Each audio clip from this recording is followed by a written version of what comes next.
Hilarijaus Raduškevičiaus rūmai – vienas paslaptingiausių ir mažai kam žinomų architektūrinių objektų Vilniuje. Ar jūs žinote, kas čia per pastatas?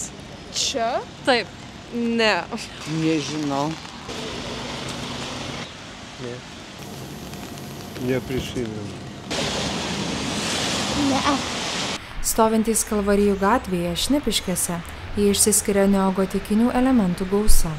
Aštuonkampių bokštų, dantytų parapetų, raudonų plytų fasadu ir smailiaarkiais langais.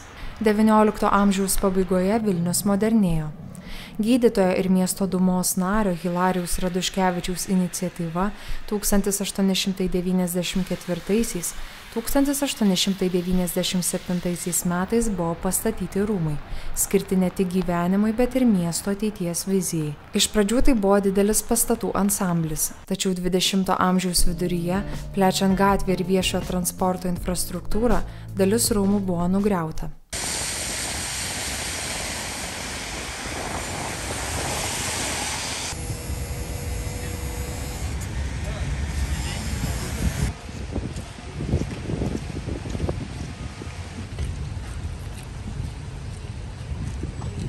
O ar žinote, kad jis buvo nugriautas? Nu, matosi. Man taip gaila, aš pati Vilnietė ir kai va šitą, nežinau.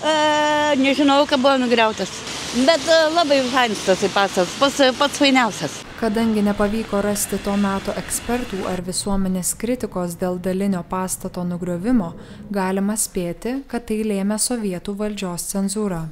Pavadino vieną miesto rajonų ir svarbiausiąją šio rajono gatvę.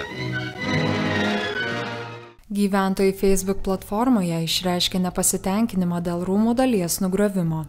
Esą dabar jie būtų puošę Vilniaus miestą. Per savo istoriją rūmai keitė funkcijas. Tarpukariu veikė chemijos mokykla, vėliau avalynės fabrikas Progres ir net stiklo fabrikas. Sovietmečiu jie tapo studentų bendrabučiu, o vėliau greitosios medicinos pagalbos stotimi. Atkūrus nepriklausomybę, pastatas keitė savininkus, kol galiausiai jame įsikūrė Lietuvos architektų sąjunga. Dabar rūmai tampa svarbiu architektūriniu centru. Planuojama, kad čia veiks pirmasis Lietuvoje architektūros meno inkubatorius, kuriame jauni menininkai galės kurti ir plėtoti savo veiklą. Hilarijaus Raduškevičiaus rūmai ne tik neogotikinės architektūros perlas, bet ir gyvas miesto istorijos liudininkas. Jie mena skirtingus laikotarpius ir kartas, o dabar tampa naujų kultūrinių traukos centru Vilniuje.